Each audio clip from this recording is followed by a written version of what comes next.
Hello and welcome to The Big Picture. The decision of the Union HRD Ministry to scrap German as a third language choice in Kendriya Vidyalayas has blown up into a full-fledged controversy encompassing the entire three-language formula. The controversy refuses to die down as the Minister Smriti Irani continues to defend her decision, saying she was only upholding the rule of the law of the land. The critics feel that scrapping German in the midterm is a bad idea, while the other controversy is about whether Sanskrit should be made compulsory. In all this muddle, the school-going children and the parents are left in the lurch completely confused. However, the larger issue is what is the national policy on languages and how has the three-language formula worked in this country ever since it was introduced in 1968. Today we will try to find some clarity on the entire controversy and try to understand what the policy on language teaching is and how it can be improved.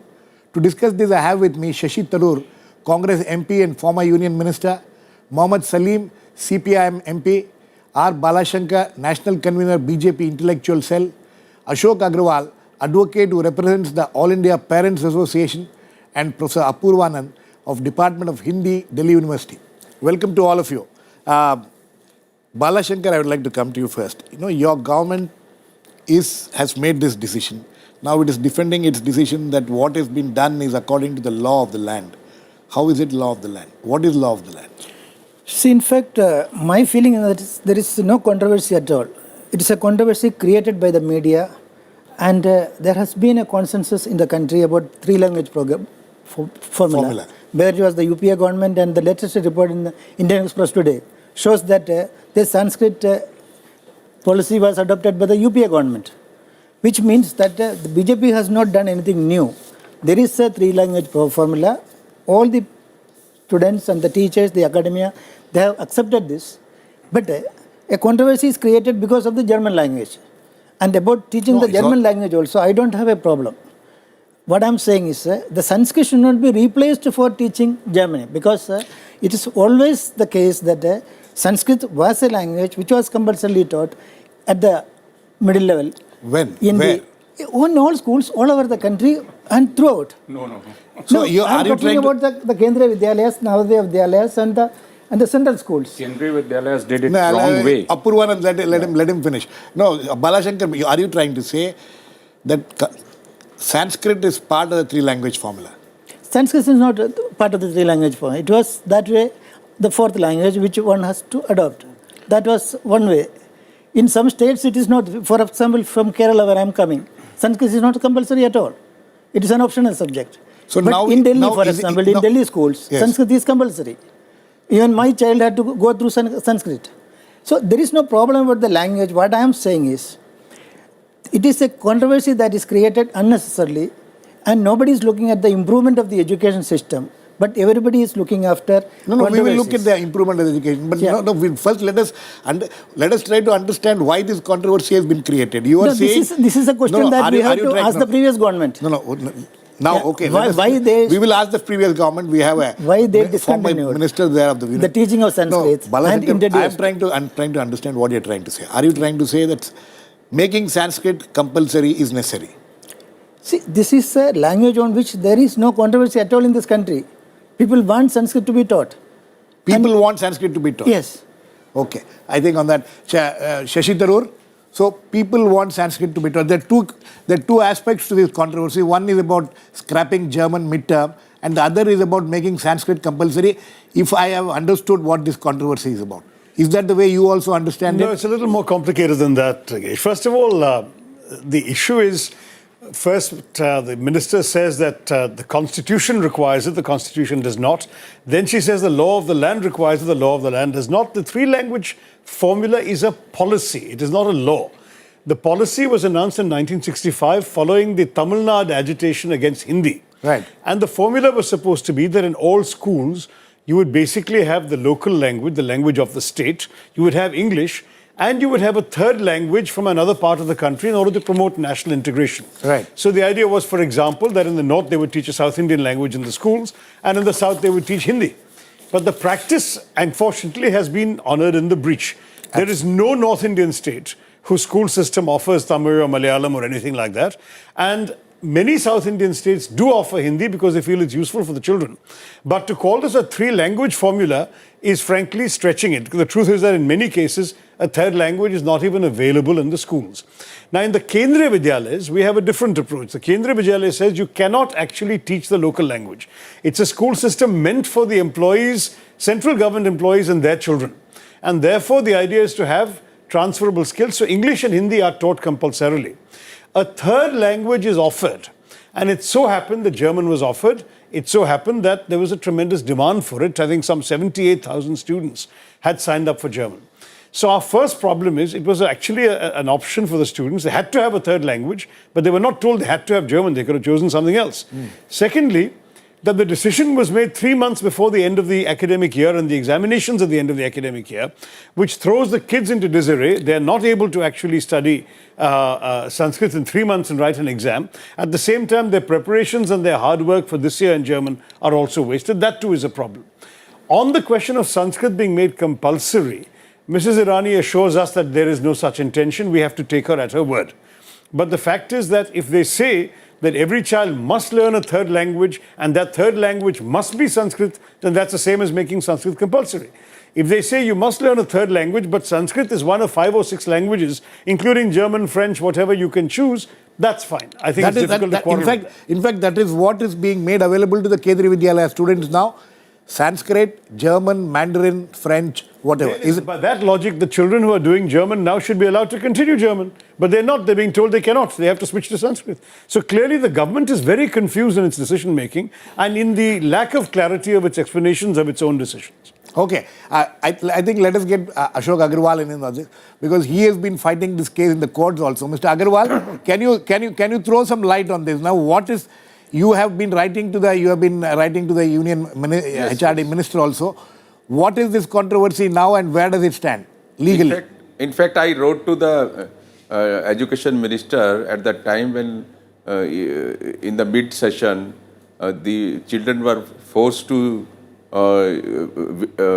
give up German and to take the Sanskrit as a compulsory subject. Right. Parents approached me. I wrote to them how you can do in the mid-session.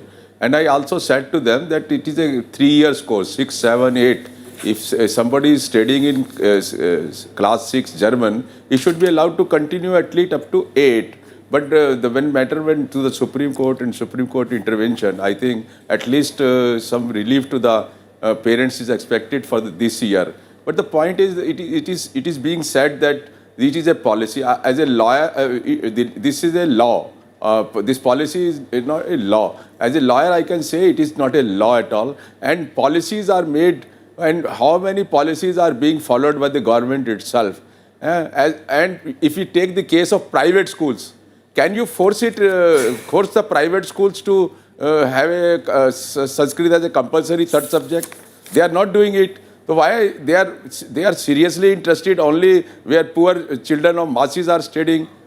So I think something is very serious about it, and it should not be made Sanskrit also, because I have come across so many cases in the government schools, ordinary government schools, where students were the English was withdrawn and the Sanskrit was enforced, and the students were very disturbed about that. Why you are enforcing that? How Sanskrit will help us? Okay, so you're saying that since the case is now in the Supreme Court and you are expecting some kind of a relief to the present students who are studying German in Kendriya Vidyalayas. Yes. We will come to that. Apurvanand, how do you look at this controversy? That as you know, German, whether German should be taught, it's not just German. It may be Mandarin, it may be French, it may be any other language. One thing. Second controversy is about making Sanskrit compulsory. And he says, Bala Shankar says that 3-language formula does not include Sanskrit. Then if you make Sanskrit compulsory, will we have a 4-language formula then? We are not aware of all the facts, because if you look at 3-language formula, as Shashi Tharoor and Ashok Agarwal rightly said, that it's not a law. It's only a strategy. It was evolved in 1961. 61 it started, 68 it was implemented. So it was modified by Kothari Commission and later adopted as part of national education policy. So it's a strategy and it's very flexible. It's a launching pad from where you can go anywhere. So that's how it was seen as people who had enunciated it. But later it got in a very rigid form, and people started offering Sanskrit as third language. For a language to succeed as third language, it has to be available as first language somewhere. Sanskrit is not available as first language Why in do you any say part that? of the country. No, why do you say that? Why should it be? Because, you see, if Tamil is taken as a third language in Delhi, Tamil is A first language is in Tamil first Nadu. language for many people in Tamil Nadu and in Delhi itself. Right. So for a language to succeed as third language or second language, and if you look at three language formula, so Hindi can be first language in some states, can be second language in some other states, and third language in some other states. Right. But what's the status of Sanskrit? Sanskrit is always a third language. Why? So this is a question we need to ask, and this is a question we have never asked, because this is a fraud being played on children of this country. That's a very strong word you're using. I'm using a very strong word as a teacher and also as a student, because Sanskrit has always been offered as a subject where you score high marks. 100 marks. 100 marks. And That's the only language in which students think that they can score 100% Yeah, marks. second, Sanskrit is not available in my daily life. Third, it's not a language of commerce. It's not a language in currency. Sanskrit is not a language which is evolving. So you can't treat it as modern Indian language. But Because unfortunately, yes, in late 90s, Supreme Court said that Sanskrit should also be taught as modern Indian languages. So there are some misconceptions, some lazy thinking, and some careless thinking which is behind all this. I think we need to think very deeply about language teaching per se, about medium of instruction. This is, I think, the real question. absolutely. Salim, how does your party look at it? Yeah. You have ruled West Bengal for so many years. You've been ruling in Kerala also. Your party must be having a Definitely. proper It's not only a policy on theoretical this, position, but and some you think practical that solution. Sanskrit can be made compulsory. No. First of all, nothing. As far as students are concerned and education is concerned, you can't make anything compulsory. That's first option. It should be voluntary. Why should? Whether the HRD minister has read Sanskrit as a compulsory subject? No. Whether she knows Sanskrit? I'm talking personally, because now all of a sudden it's a love for Sanskrit. Why? First. Now Bengal, for 34 years, for your kind information, is no three language formula. In Bengal, it's two language. Everybody, a Tamilian can have a school of medium instruction of Tamil, first language is Tamil or second language is Tamil in Bengal. So all the Indian languages, anyone, mother tongue is there as a medium instruction or as a paper, one. Secondly, the English is the second language. So in Bengal, some students are studying for 3 years, 33 decades, that even without knowing Bengali, he can study up to post-graduation level, first language and second language, they have his choice. There is no imposition of Bengali. No imposition, not even Bengali. One, people may not be knowing Urdu speaking or Bengali speaking or Andhra speaking or Odia speaking or Tamil speaking. You have all this instruction, media instruction schools there. That's the, but because modern education, you have to, the primary education and the middle level education, it should be of his own language. Secondly, so they see people are talking like this. Now, I totally endorse what the professor said just now, because it should be a language of currency. Then it should be linked with the livelihood. Then third, it's a usefulness. Now you require, Sanskrit is of course a very respectable, reverence, Deva Bhasha. So for all the need is there for those, they can learn, as they can learn German, they can learn Arabic, they can learn Persian. Because you cannot teach them compulsory. Secondly, India is a country of various languages. Tamil is a very rich language. Why not North Indian will have the opportunity to learn Tamil? They are supposed to actually. It should be. So rather central school should have played on Navodaya Vidyalaya. Initially, Tamil Nadu and West Bengal opposed Navodaya Vidyalaya because of this. Because you don't have in Bengal districts, you will have schools, but Bengali will not be taught. It's an imposition.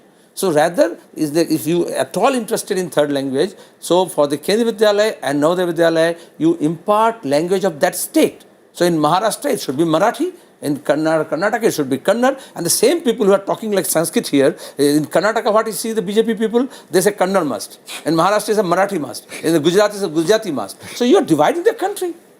What is amusing? No, my question is this. Yeah. He has a point there. Why has this become a controversy? Because it is seen as imposition. Second, see, scrapping German, it was a MOU signed by two governments. It was scrapped with, unceremoniously. And, it's a bit government-to-government agreements don't get scrapped so unceremoniously. No. What I'm amused is the kind of language politics that is being played. The people who have introduced even Persian and Arabic as compulsory languages, they are talking about who has introduced? Not who has introduced? I am talking about the communist government in Kerala. What is the need for introducing No Arabic? language is compulsory. Shashi Tharoor, I think you will have to come in here. No. Yeah, I will learn Arabic and Persian because Bala, one second, please don't talk to each other. Replace in Kashmiri language. wrong. Bala- This is a false propaganda of the RSS. this is Bala- Sorry to say this. propaganda. I know. In Kashmir is Arabic compulsory. Even No, Arabic teachers it's are Kashmiri, forcefully Urdu and English. introduced in the schools. Bala Shankar, No, you said what I'm saying is, you said two things. No, You I said say- Persian and let me Arabic has finish, been let me made finish, compulsory let me in finish. Kerala. Let me finish. No, you Let me said finish. it's been made What I'm saying is, when you are You may be introducing... theoretically wrong, when but you are facts should not be wrong. No, let me... Now tell me in Kashmir, and Bengal and Kerala. No, you are from Kerala. Please. No, but Please you listen. just Please making a listen. wrong statement. Please listen. Is it in Kerala, Let him Arabic finish. and Persian is compulsory? Communists have made it. Compulsory. This false propaganda, you make it outside for elections, okay. But don't tell it in the Rashtrapati. Okay. No, It can't be said here. I think Okay. let me talk... that No, it's let me not complete my fact. point. Let me complete my point. One second. Yes, Shashi, yes. One second. The point I am making is, One there second, is Bala, no let him- controversy when Germany is introduced, German language is introduced, no controversy when Arabic is introduced, no controversy when Persian is introduced, but when there is Sanskrit, there is a controversy because the political class suddenly start up. No, but you have to answer this question. No, Bala- this is what Bala I'm Shankar, opposing, no, the politics of language. Okay, but there is one second, let me Apurvanand. respond. No, one second. Apurvanand made a point. He said that Sanskrit is not a first language anywhere in the country. Would you agree with that? But this is my first language. It should be. So it should be the first language. How many people will that's take the first? compulsory. No, this is the tradition of this country, this is the culture of this country, and Sanskrit is ingrained into that. My goodness. And that is why I am If you saying... start talking all about Indian language languages in this talk manner, Salim, one second. I'm telling you, I'm asking for that. Salim, one second. Please don't. If possible. No, please don't talk to each other. Yes, Shashi. Yes, no, what I wanted to say was, first of all, I'd be amused if Mr. Bala Shankar's Sanskrit is as good as his Malayalam, but if it is, I'd be very happy to welcome it because You can there learn is, from him. apart from one small You can village take- in you can take Karnataka, tuitions from him, there is no probably. place in India where Sanskrit is actually taught in a daily life. And for many children and their parents, the purpose of education in learning languages is to enhance their opportunities for their future education and their future careers. Now, obviously, in the 21st century globalizing world, there are some advantages in learning foreign languages. We're living in a world in which many of these children are going to go into professions where they'll be dealing with foreigners. So having some smatterings of German or French or Mandarin or Japanese or whatever is going to be more useful to them, sadly, than knowing Sanskrit. We can be proud of Sanskrit. Mind you, when Bala Shankar said that there is no controversy about Sanskrit, he is overlooking Tamil Nadu. Tamil Nadu has objected vociferously to the imposition of Sanskrit, and in fact, they have refused to allow it there. To this day, there is no Jawahar Vidyalaya, Navodaya Vidyalaya in Tamil Nadu. It's the only state where there is no Vidyalaya because they have refused to allow the teaching of Hindi. So there is language politics in this country. There is language controversy in this country. And for us to pretend it doesn't exist, I think is actually rather unwise and disingenuous. Let me add one last thought. If you want to teach Sanskrit for cultural reasons, there is no harm in it being an option. There is absolutely no harm in offering a child a third language and saying you have to do a third language. Here are 6 you can choose from. We have teachers in any of these. But if you say that you are studying German, sorry, you can't. You have to study Sanskrit. To my mind, that is a compulsion. That is a pressure on the child, which denies the child the choice and the parents a choice of choosing what's in their own interest. Okay, Bala, from whatever. Earlier you said, Yes. Sanskrit is not a third No, in the language. first place, I am being misquoted here. I said there was no controversy when Sanskrit was, when Sanskrit is introduced, there is a controversy. But when other languages were introduced, there is no controversy. This is what I said. I said that controversy itself. You the actually said controversy that itself Sanskrit, is- there is no dispute in the country. No. We can look back on the tape. I want to respond because I had worked on language focus group paper as part of National Curriculum Framework 2005. Right. And what we found across India, there were 6 models of 3-language I'll formula. come to you, Mr. Agarwal. And nowhere did we find Persian and Arabic being offered as third language. Not in Kerala, not in Tamil Nadu, nowhere. You have no idea so about it. I think it's No, he factually was part of incorrect. the framework. We collect data from everywhere. And nowhere Persian and Arabic is teachers are- offered as compulsory third language. Arabic That is what he teachers are appointed used. in all schools. That is what he Even when said. there is no student to teach and to learn. No, that is a different Pardon? part. No, Teaching. You said compulsory. Bala, please talk. Don't talk to each other. not talking to each Mr. other. Mr. Agarwal, yes, What he please is come in. If saying you is wanted not to, true. you wanted to come in. Yes, I say I am not against Sanskrit, I am not against any language. But the point is, are we talking each other in Sanskrit language? In courts also? Are we, any court in India, can you argue in Sanskrit? Let us be realistic. I think just 1968, some policy has been made. It does not mean that you just... Even that 68 policy did not say that Sanskrit should be compulsory. Really, it does not say. Bala, my question is this. What is the aim of this government? What is it that you people want as far as language teaching is concerned? You want to make Sanskrit a compulsory language for all students across the country? No, the government... Can you implement this in private schools? Government is only restoring what was there. It was distorted by the UPA government. When was it there? And when was it there? it was always the case. It was only the UPA government, and the minister knows, the former minister knows about it. When was it there? Incorrect. So loyal to Shashi, No, it is not being loyal. Shashi, was it there when your government, UPA government came to power? No, the entire thing Was is about the Sanskrit German teaching language. a part of the curriculum, a compulsory part In of many curriculum? places, I'm sure it was an available option, but it was never a required language in this country. How do you, Bala, that is, okay, now you're saying that what was there earlier was scrapped by the UPA or By the distorted UPA, by the UPA, and now you're trying to bring it back. into the rails. This is what argument is it was UPA was supposed to introduce. They have come and they have only implemented that Implemented. policy. that circle is also there. That is published in today's As I say, Express also. so why all This this? newspaper account is wrong. Pallam Raju has issued a statement denying it. Right. He was at a conference in which one of the recommendations of the conference, it was not a ministry decision. It was not a ministry to make decision. Sanskrit available Absolutely. everywhere. It was a recommendation that was never implemented by the ministry, and there was no decision of the ministry. There was never I several- was not at that conference, but I'm quoting Pallam Raju. He has said this openly. He was present. He chaired the conference. So again, there is a lot of misinformation coming out of the present leadership of the ministry, which is very disappointing. Yes. Including that it's a law and so on when there is I no only law. want to say that what happened after the judgment of Supreme Court, which said that Sanskrit should be taught as modern Indian language, schools started offering, and even before that, schools As were an option. offering Sanskrit as an option. optional third language. Yes. It was never compulsory. But northern states violated the spirit of 3-language formula. They subverted it by offering Sanskrit as third language. Because the purpose Only of, Sanskrit. Just Yeah, spoke only of learning Sanskrit. other languages. Only Sanskrit. And that's how the northern students or children are a deprived lot. Because if you go to Kerala or go to Tamil Nadu or go to Karnataka, you will find children speaking 4 languages. But in Bihar or in Uttar Pradesh, you have only Hindi and a smattering of English. That's what we have. So that's why I said it's a big fraud which has been played on us. And Okay, they should realize it. Yes, Salim. One, why do we learn language? Why you are burdening students with so many languages?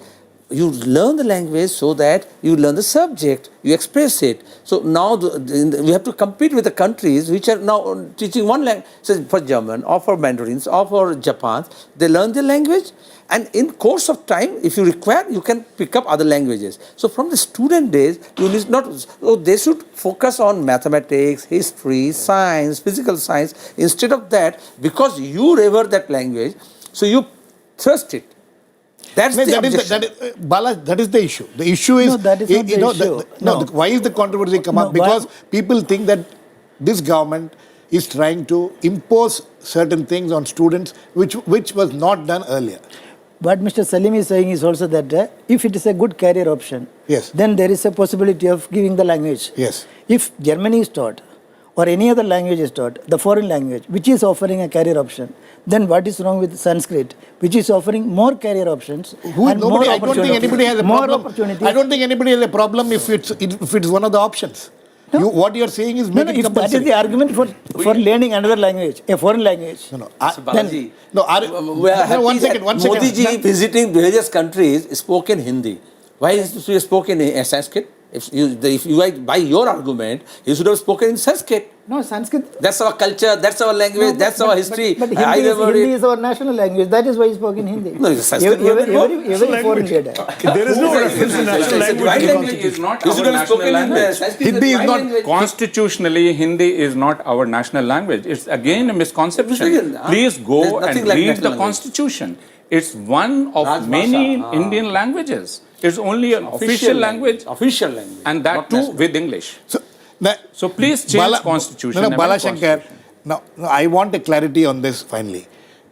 Is your government interested in continuing the three-language formula as we know it, as it is there on paper, which your own minister, Kiran Rijiju, in the parliament, has made a statement that the three-language formula has not been implemented at all in this country uniformly. Your own minister said this. Yeah, that Okay? is the correct position also. That's the correct That is position. what I am so also saying. how are you going to implement the three-language formula properly? As it used to be implemented always.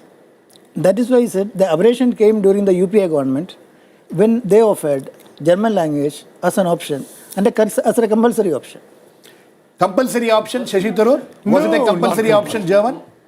Not compulsory at all. The only reason it was more widely available is because the Germans provided teachers. Teachers. And they trained Indian teachers as No, well to teach German. So replacing if the country is Sanskrit willing to take the initiative, as an it's option. available. That is Now, what they did. Mr. Bala Shankar speaks about Sanskrit being a career option. The only career available if you study Sanskrit is to be a Sanskrit teacher. Maybe if he has a couple of generations of these compulsory Sanskrit priest, kids, or a priest we may in have the more Sanskrit teachers available to make this possible. That's not a very lucrative option. See, the sad part is that you treat Sanskrit as a deity, as a sacred thing. If you can't touch a language, if you can't pollute it, if you can't change it, then you can't teach it.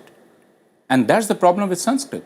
Either make it worldly or let it remain sacred. So, Bala, do we have to learn Sanskrit because it's a sacred language? No, I am not saying it is a sacred language. That is why it is our language, and this is the language from which all the languages of India have its origin. Again, that is wrong. how I believe. Linguistically incorrect. So, okay. Indian language. Linguistically incorrect. Is Tamil derived from Sanskrit? But there are, Is Khasi derived from there are Sanskrit? thousands of words So from Sanskrit. please read linguistics. We have to. Okay, I think We can't go on speaking like this. sorry, we are completely run out of time. But we thought that, at the beginning of this program that we'll find some clarity on this issue. But obviously there doesn't seem to be some clarity. We'll need more debates to understand. Four of us have been very clear. Four of you have been very clear, but what is the government stand is still not, doesn't seem to be very clear. We'll have to wait and watch how this whole controversy or this debate will go further. Maybe we'll need to have more debates also. Thanks to all my guests, Shashi Tharoor, Apurvanand, Mohammad Salim, Bala Shankar and Mr. Agarwal. Please keep watching. We'll come back with another issue, big picture, same time tomorrow.